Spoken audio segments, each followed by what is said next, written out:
I'm Steve. And I'm Les. And this is another episode of Tabletop Tasting, Sip, and Play. Les, what did we play? Today, we played the 2 to 6 player game, One Piece Adventure Island. One Piece is a game where you take on the role of a pirate crew from the One Piece universe. You've got a map with all of the different locations or islands from the game that you go to visit, and essentially challenge a resident of the island there to battle. If you win, then you've got the opportunity to become a defender of that village as well from future pirate encounters. You've got the Marines that go around and cause some trouble. You've got other pirate crews that you battle with back and forth. And essentially anytime you battle, which this game really is move to a location and fight something, whenever you battle, you've got a pirate crew that you can choose a representative from your crew to go battle. And you fight it out with the other pirates or occupants or players, whatever the case may be, and win points whenever you win those battles. You win points after you potentially make a discovery at a particular location, or you've got missions that you can make points off of as well. One Piece Adventure Island is an interesting game. So there's aspects of this game that I really, really like, and then there's aspects of it that I don't like. So Steve, this is the first time you have played it. I'd like to get your thoughts. What are your thoughts on One Piece Adventure Island? Yeah, it's one piece of... No. No, I'm just joking. So, like you said, there are some aspects of this game that I actually really enjoyed. I like where you can roll the dice and see, okay, I'm going to move, but you also have a little bit of choice as to, okay, I've landed on C3, however, I can move one space either direction to get me to where I want to go. So I really like that. Some of the attack cards are ridiculous. Yep. Some of the defense cards are ridiculous. So we had a couple of times where I was an extra pirate that you were going up against, and I got an attack card, and I just played that, and it was done. Right. Because I had more victory points or more attack. You had than initiative you had. and got to go first. Yeah. Right? And then... Yeah, and then it was just done, right? So it kind of took a little bit of the fun out of that, although it was fun for me. So this is the second time I played this game. I played it yesterday to, prep for this type thing. But I find the pirate crews very unbalanced. So there are some crews like the Straw Hat crew. I think you played with the... I had the Big Mom Pirates. Big Mom Pirates that are very powerful crews and do really well. The crew I chose was CP9, and I chose this crew after having initially selected a different crew and then swapping it out before you got here because I thought the other crew looked way too weak. And this one ended up being extremely weak as well. So all of the crews are not created equal. I would think that if a crew was weaker, had weaker characters, that they would have more of them to kind of balance out for that. But that's not the case. The Straw Hat crew, for example, is extremely powerful, but they've got more characters than any of the other crews as well. So there are some major balancing issues with this game. The other thing is that this game was originally released in France a few years ago, and it just came to North America, I think, in the last month or two. But the translation of the rule book for this game is terrible. And it's so bad that there's a quick reference guide, which is one sheet, and some of the instructions on that quick reference guide contradict what's written in the main menu. So the main menu, an example of this is just a simple thing when you're starting off crew against crew. The main manual says roll the location dice and 6-sided dice to choose your location. The quick reference guide says use this stack of cards which has locations on it to choose your starting location. So it's a small thing, but they're very clearly both saying different things for the exact same event.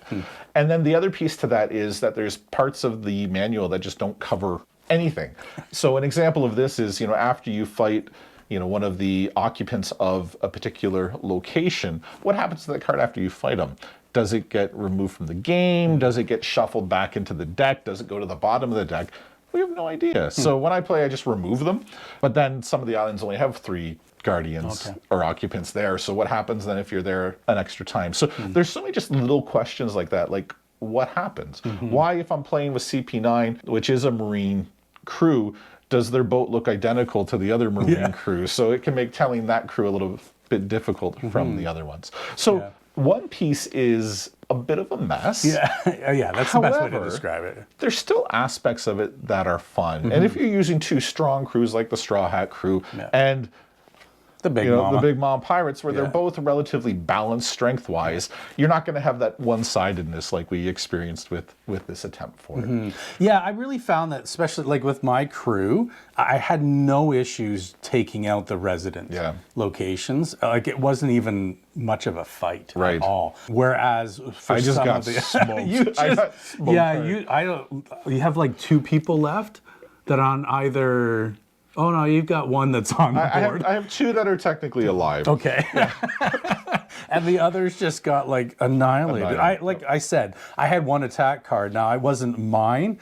I was just playing the defender or attacker, whichever way you want to put it. And I played an attack card and you were done. Just one shot. Just one shot and it was done. Yeah. Now, if you are a One Piece fan, this game does some things really well. It has every single character. Maybe I can't say every single character, but it has over 200 characters from the One Piece series. And every character's abilities do a really good representation of that character from the game. And I think that's why some crews are so overpowered, is because they really stayed faithful to the cartoon, to the anime show itself. So from that perspective, it does things really, really well. From the other perspective, if you don't know One Piece very well, one of the events takes place in the Colosseum. There's nowhere in the manual or on this board that tells you where the Colosseum is. However, the first game I played with this, I played with my son, who's watched all 1,122 episodes of the One Piece anime show, and he knew that it was in Dressrosa. Okay, so he knew that it was there. And if you look, there is actually a little picture of a Colosseum on the island. But the game, and it tells you put this particular reward there, but it doesn't say Colosseum anywhere on the board at all. There's other things too, like the red line in Fishman Island. It's got a little marker up to there, indicating that this probably exists there, but then no instruction actually do with the red line. The other thing I was confused about as well is that you've got that adjacent rule when you move, but the red line is clearly marked here. So does the adjacent rule allow me to go into the red line, or does it allow me to go past the red line? So it's just so many little things that the game doesn't answer well. And because this game came out in France first, finding information online is just non-existent in English for this game. So I've spent a lot of time ranting. There are some things this game does great, though, and I go back to the artwork for the game is fantastic. The faithful representation of One Piece characters is fantastic. Steve, what have we enjoyed to drink with our playthrough of One Piece Adventure Island? Yeah, it's almost not fair because what we're having is it's a stellar bottle. The world of anime is huge. So One Piece is just really, it's one piece of a huge universe that is anime. And you have genres, you have characters, like there's so much there. Anything from horror to sci-fi to fantasy and beyond, right? So when I think of the world of whiskey, it's kind of similar because the world of whiskey really is huge. You have characters. You've got master distillers and blenders that are truly, truly characters. And even the people that work at a distillery, a lot of them are characters. Yeah, right? They have to be. Yeah, and then you've got worlds. So you've got Amberana, you've got Mizunara, you've got bourbon, you've got rye, all of these different worlds that come together. You've got themes, because you've got bourbon, you've got scotch, you've got rye. So I really thought there was a lot of similarities between the world of anime and the world of whiskey. The bottle that we've enjoyed during the game has a really long history in the world of whiskey. So before I go any further, let's watch the bottle pop. Ooh, nice. Okay. All right, all the way from Guelph. Guelph, Ontario. Guelph, Ontario. John Sleeman Sons, let's hear the pop. Ooh, that was pretty good. Can I see that cork there? I do like it, yeah. Okay, so it's a synthetic cork, but it looks real. I like it. Yeah, it's very nice. Okay. Classy, just like these guys. There you go. Ooh, it smells quite nice. Some good color to it. Yeah. So, traditional straight whiskey. What in the world does that mean? I'm sure we'll find out. We'll talk about that in a bit. But what's your first thoughts on that? First thoughts on nose. I mean, it smells like a bourbon. It's sweet. Yeah. It's got that caramel notes and flavor or hints to it. Yeah. It just, like, it really does smell delicious. It's very nice. Shall we go in? Yeah, let's get into this. Ooh. It's actually pretty good. We were just that is really good. Sampling a little bit of rum before this as well, and I was scared that that was going to overpower Yeah. this at all, but it's actually quite nice. No, it's very nice. Two totally different flavorings going on. So this is, it's 40%, so 80 proof, so it's a little bit lower than we're kind of used to, but it has a ton of flavor. 40%? 40% ABV, yeah, 80 proof, yeah. Okay, so like I said, you saw the bottle pop. There we have it. John Sleeman Sons, their traditional straight whiskey. So John Sleeman Sons has a really long history. And it kind of goes along with this pirate theme because there is bootlegging involved. Yeah, there is. There's crazy. illegal stills. So much. Right? There's just a long line of brewers and distillers in the Sleeman family. And to hear all about it right from Cooper Sleeman, he was telling us all about it, is simply amazing. So when John Sleeman and his two sons, so Quinn and Cooper, decided that they're going to start making whiskey, they really had one rule. And he said it a number of times when we did the tour there. It had to be quality first, above everything else. We heard that nonstop the entire time. Yeah. And when you go to the distillery, you're going to see a lot of quality taking place, right? So they started with the location. So they're in the ward in Guelph, and even the location has a history. Like all these illegal stills that were set up, and the police could actually overlook, and they saw the roofs that didn't have any snow on it, and they would go and raid it because they knew that there was a still happening there, right? And then they had like whiskey containers inside the actual facility that they've taken over. So there was all of that going on. But then, what did they do? They're like, we need to have the best stuff. So they had delivered copper columns and handmade copper stills. Yeah. And these aren't just like any others. These are beautiful, beautiful stills. And according to Cooper, the coffee copper stills are the tallest in North America. Yeah. And they are like, they're literally 3 stories. Well, the equipment there was beautiful. And those giant wooden washbacks they have as well are absolutely gorgeous. Yeah, so handmade Douglas fir washbacks, all just compression fit. Yeah, it's crazy. And these 2-story massive backwashes, they're gorgeous. So again, it all has to do with they wanted to do it right. They are truly a grain to glass distillery. So what does that all mean?